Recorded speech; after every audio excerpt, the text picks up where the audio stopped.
heart of every man craves a great adventure, but life doesn't usually feel that way. Jesus speaks of narrow gates and wide roads, but the masculine journey is filled with many twists and turns. So how do we keep from losing heart while trying to find the good way when life feels more like a losing battle than something worth dying for? Grab your gear and come on a quest with your band of brothers who will serve as the guides in what we call the masculine journey. The masculine journey starts here now. We've got Rodney and Dylan with us right now. And Rodney, you have been a listener for how long? Of the Masculine Journey radio? Yeah. So, at least 4 or 5 years. Wow, okay. That is really awesome. And this is your first boot camp, correct? Yes, it is. So what took you so long, Rodney? Exactly. So you've lived in the area that long, or this area, or listened in one of the affiliate stations anyway? Yeah, when I really picked up the station, I was traveling to Charlotte for work, and I was hardly home at all. And my travel and everything like that was really tough to settle down to say, oh, what everything you guys are talking about to really become a part of. So as you're listening to the show each week and picking up these different topics, and you know, we bounce around all over the place a lot of times, we kind of stay in this message a little bit, but we bounce around on a lot of other things. What, coming to a boot camp, what has that done to kind of connect the dots of all that stuff for you? Well, you guys are always playing movies and talking about clips and how you see God's work inside of these movies. And I would look at movies typically from the standpoint of, it's just a movie, it's just showing something, yeah, there's feeling and stuff. But to see the kingdom in there when people that God's using to show the kingdom when they don't even know they're showing the kingdom. And over the last couple of years, I've gotten much more open to seeing that and feeling that. And then being here, actually to see the actual structure that you go through to get us there is wonderful. You know, so it's nice to see that, oh, there are steps to this. There's the book I haven't read yet. What's the book's name? Wild at Heart. Wild at Heart, yeah. Wild at Heart by John Eldredge. Yeah. It's what all of this is based on, obviously, and then stuff that we've all learned over the years walking together. And really what you're seeing here on a weekend is a band of brothers who got together and said, okay, this has changed our lives, and how can we do it for others? How can we put this together for other people? Now, Dylan, how many boot camps have you been to? 2. This is my second one. All right. So the first one you went to was back in August, right? Okay, at the advanced boot camp. So you're like me, Dylan. When I read a book, I start at the back of the book and read the last chapter first because I kind of want to see where I'm going, and then I go back and read the book. So you went to the advanced boot camp. Is this one different? Yeah, this is a little bit different from the last one. It's on a different campus too, so that was different. So has God kind of come after your heart in a different way this weekend than maybe you were expecting? Yeah, last time when it was back in Hickory, they did some activities where like we were trying to like listen in for God, and we did some other things where like people were like saying words that had to do, you know, with you, and that one, it was different because you were like hearing it, you know, physically through like prayer and stuff. But this one, it's more like, you know, showing you how you can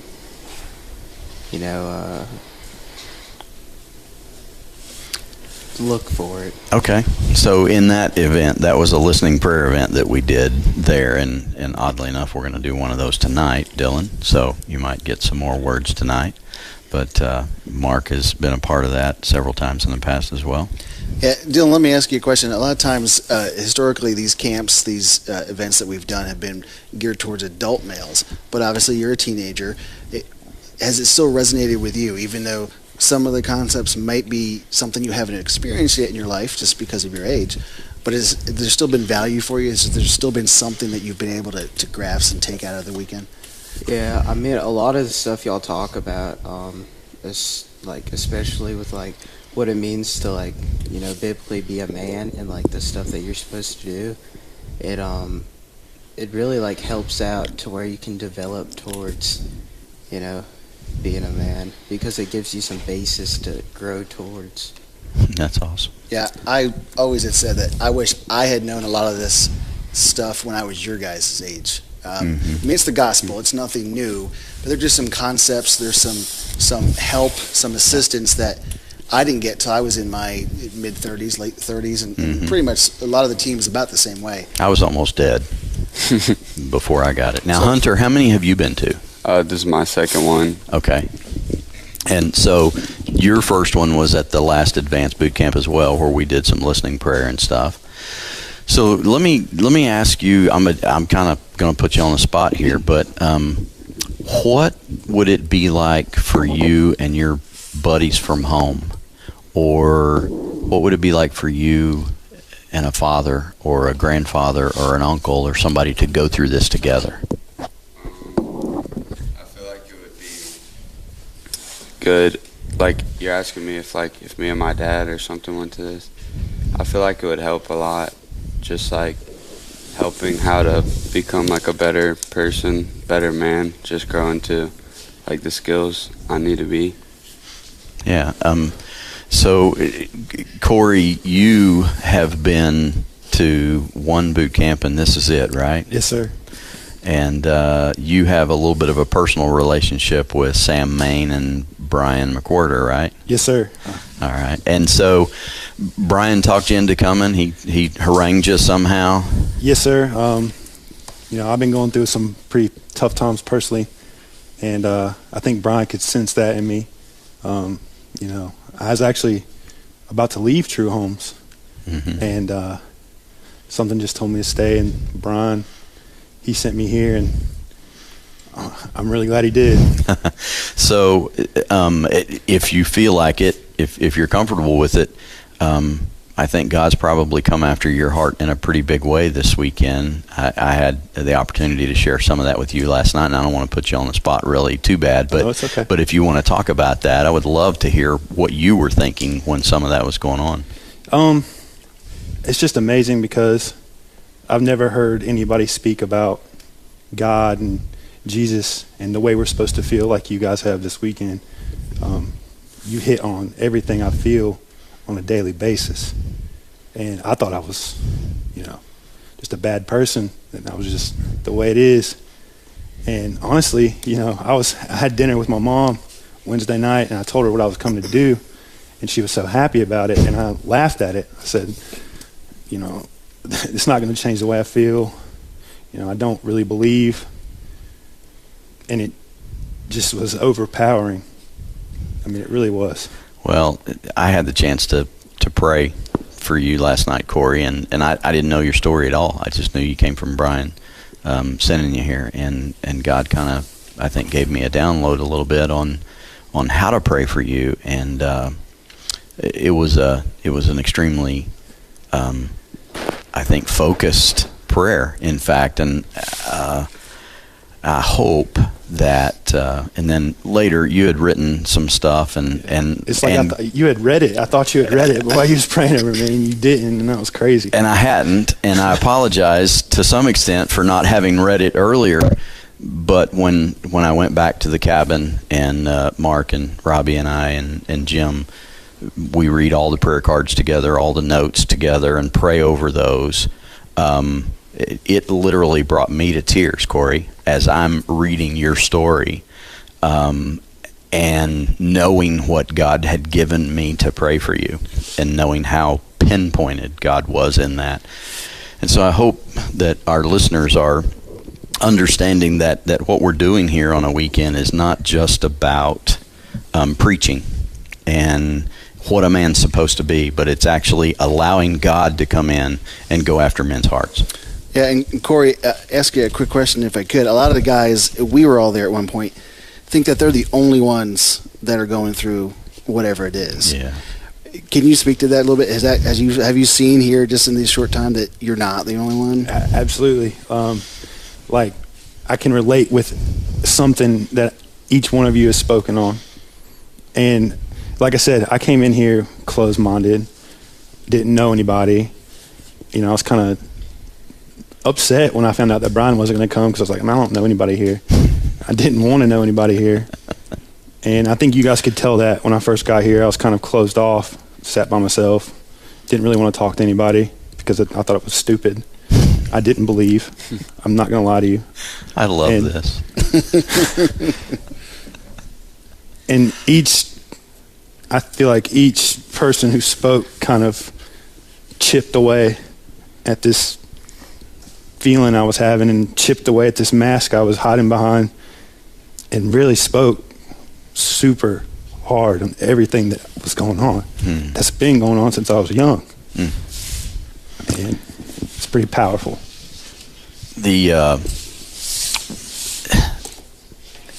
Mark, your first boot camp, did you go by yourself? Yes, actually. So my first boot camp with John Eldredge was actually 10 years ago last month. My wife actually had signed me up. I didn't know much about the Ransom Heart Ministries and Eldredge at the time. Wasn't opposed to going. I just was like, okay, sure, let's do this. But yes, and out there you have about 450 guys attending. We don't have those numbers here, which is great because we have slightly under 30. Yes, which is a good number for us, and we're grateful to God for that. But so I went out there and didn't know anybody like you did, and obviously those guys are coming from all around the world, and divinely appointed that Darren and I got put in the same room, and you're in a room with 8 or 10 guys. I went by myself thinking it was pretty much a bunch of mumbo jumbo as well, and very skeptical, quite frankly, and met this guy, Mark. And you were, at the time, if my calendar's, you were kind of freshly wounded. Oh, yeah. At the time. Yeah, Yeah, so it was, again, a divine appointment. And the funny thing is, I joke about people is that we were in a room with some older gentleman who wanted the lights out at like 8 o'clock in the room, which was kind of funny to me. You're in Colorado. Hey, let's get out. Let's explore. So that forced Darren and I to go out by the fire pits and just sit around and talk for hours. And that's how our relationship started, and was actually the small beginnings of this whole thing we're doing now, these camps. Yeah, had Mark and I not met at boot camp 10 years ago or more, you guys wouldn't be sitting here right now, most likely. And so God does appoint, and he calls you here. Now, Spencer, this is your third? This is my second. This is your second. Yeah. And so at the last boot camp, at the advanced boot camp, God kind of came and spoke to you pretty strongly, didn't he? Yeah. Do you care to talk about that? Well, it was after the group prayer thing, and then I talked to Robbie for maybe, I want to say like 30, 45 minutes, and I just told him like my story, and we were both in tears, and he just prayed over me, and that night I really like felt something. And going into the next day. Yeah, now going into the listening prayer exercise, was that something that, you probably did listening prayer like every day, right? Yeah. Always? I mean, no. Okay, yeah. It was not a regular exercise. Yeah, no. And I think but God kind of came after you and said some things and helped you relate to Robbie in a way. And I know that you and Robbie have kind of developed a pretty special bond, and I love that. And Jackson, you were in my listening prayer group. Yeah. And when that happened, now was the last boot camp your first boot camp? Yes. Man, all right. So, so talk about your experience then, your experience today. How has God come after you in these boot camps? The first one that I first experienced. So, when I first came, and I did read this book called Wild at Heart, and I was really kind of like, I strongly relate to this because I didn't have a strong relationship with my dad, and then I wanted to. And then when I heard that, I can go into this thing called basically Masculine Journey, and I remember reading it in the back of the book. And then when I was there at Hickory, I just thought, wow, this is amazing. And I just got so much information, and I still read the little composition notebooks we get here. I still look through that in the notes, and I always reading through the Covenant of Silence thing that I wrote down. And it just really impacts my heart greatly, and I just love it. So the Covenant of Silence, is that the best part of the boot camp? It's one of my favorites, yeah. Okay. What's your other favorite? Probably the covenant of listening. Okay, so the listening prayer stuff, and again, that's pretty amazing stuff. I know, Max, the last boot camp was your first boot camp as well. You had just recently started at NCBA, right? Before that one? Yeah. And so in that last boot camp, I know during the listening prayer, I know you were in my group, but I know one of the guys in one of the other groups actually heard God talking about you and gave you some words to that effect. Do you remember that? I kind of remember like the whole group. It was like a new experience for me. I kind of forgot about the words, but like it was just like amazing of how God can communicate with that. Well, the fact that those were your first boot camp, and then now you're coming back this weekend to the second one, and this is a little different style. And what's been the most fun for you this weekend? How like every single like sermon lesson, you learn like a new thing that will like help you out throughout your whole life. Well, having been a preacher most of my life, I love hearing young men say the sermons are the best part of the boot camp. But I have to wonder if there's a little bit of a pose going on there. But Mark, well, and the funny thing is too, all of us have taught most of all the sessions over these last 9 years, and like Max, you said, you get something out of each one. Well, we get the benefit of preparing out of it. It's not like we've got it all figured out, we're done, check the box. No, we're still on that journey. So even in the preparation, I will speak for the team here, we all get something new. God comes to us, God comes for us in the talks as we prepare the talks, and especially when we do a new talk or one maybe you haven't done in a couple of years, it's amazing to see. I mean, our focus is obviously on what we're going to share and what God wants us to share and Him speaking through us. But I always love and now anticipate, okay, well, God, what are you going to show me that I've forgotten or I've not noticed before? So it's always fresh, and that's the beauty of the gospel, because it's always alive, and it's always giving you something that you didn't see the first time around. Yeah.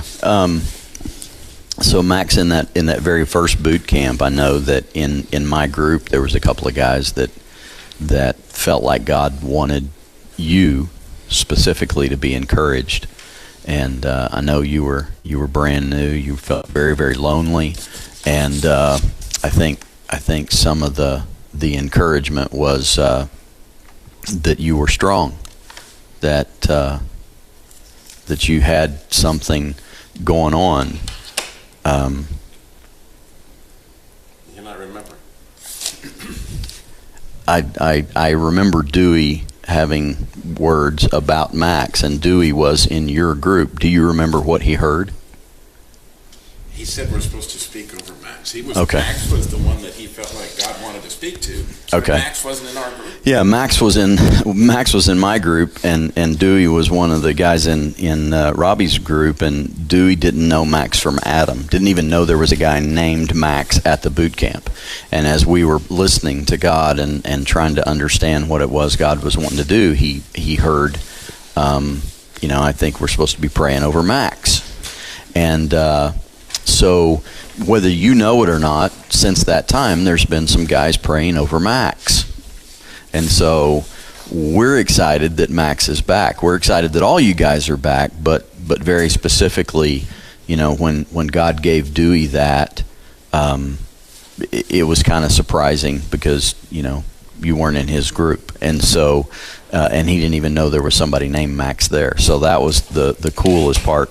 One of the coolest parts of that boot camp for us as a team was knowing that God had kind of put you, and some other guys too, not just you, but had put you on His heart to put on our hearts to continue to pray for you. So what is different about this boot camp from that one for you, Max?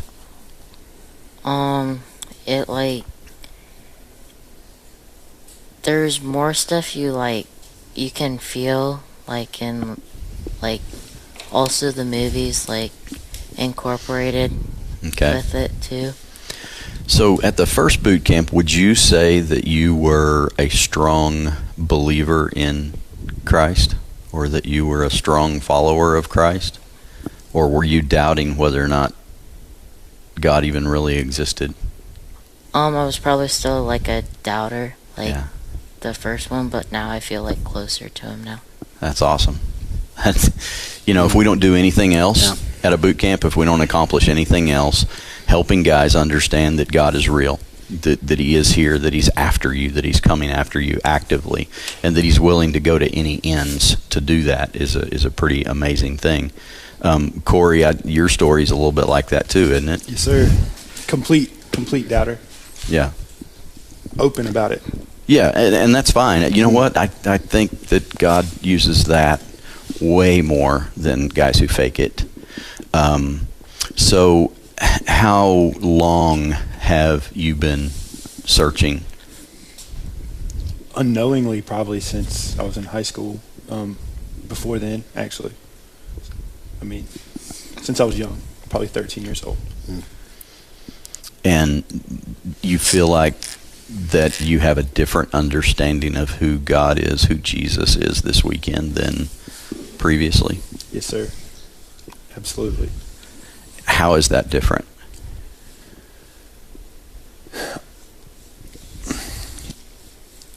I just, like I said before, I didn't realize that other people went through the same things that I was going through. I think you really spoke to me when you talked about the poser, Robbie, because that's been my whole life, is being a poser, putting up masks, seeking validation in others. The dad that I was known as my dad my whole life, when I was 13, I found out that he wasn't really my dad, and I'd never met my biological father. And so my whole life has just been seeking validation in others, falsely, women, friends, just everything. And I've lost, like I wrote in the note, I've really lost, I don't even know who I am, or I didn't know who I was anymore. I haven't had a real conversation with somebody in forever. I don't know what I'm passionate about. And when you prayed over me last night, I lost it. I lost it. Because I really, truly, for the first time in my life, I really felt something.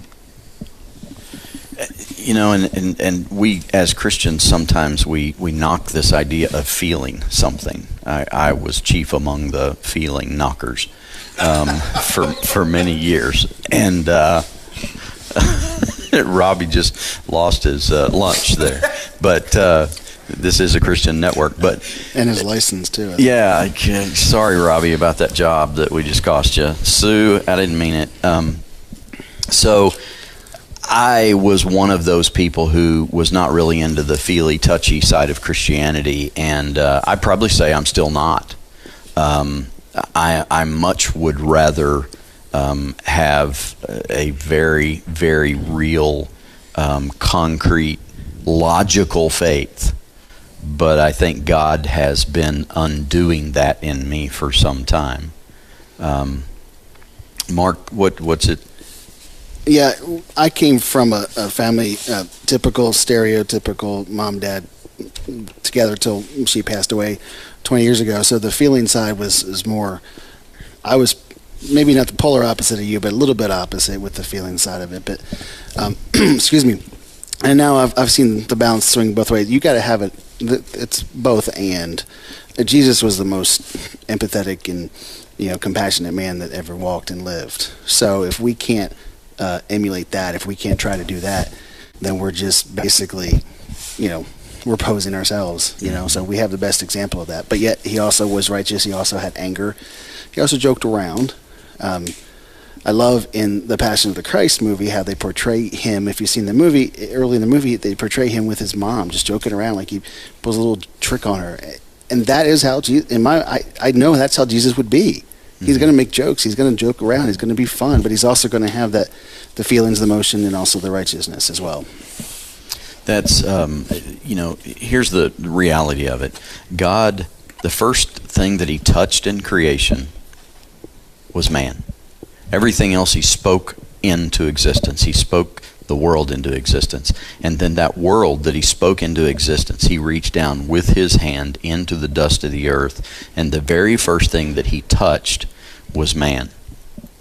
And I have to believe that genetically and spiritually, more so than genetically, that we desire touch, physical touch, emotional touch.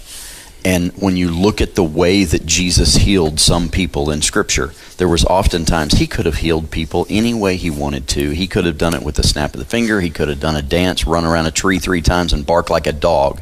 If he wanted to heal somebody, he chose not to. Oftentimes, the healing came in the form of touch, in the form of prayer. And you see that even with the Apostle Paul. You see it with Saul, and you see that touch going on. These boot camps are about God coming after us as men, meeting us here, and the talks are great. They are. However, if God shows up in the covenant of silence, if God shows up in the prayer time, then miraculous things are done. And I really do mean miraculous things are done. And if you've never been to a boot camp, we would love to invite you to one. Not sure when the next one's coming up in the spring yet. We don't have the date lined up, but come. The Masculine Journey radio show comes to you weekly on The Truth because of your faithful prayer and gifts. Their address is Masculine Journey Radio, P.O. Box 550, Kernersville, North Carolina, 27285, or online at truthnetwork.com. Be sure to let them know that you listen to the program on the Truth Network.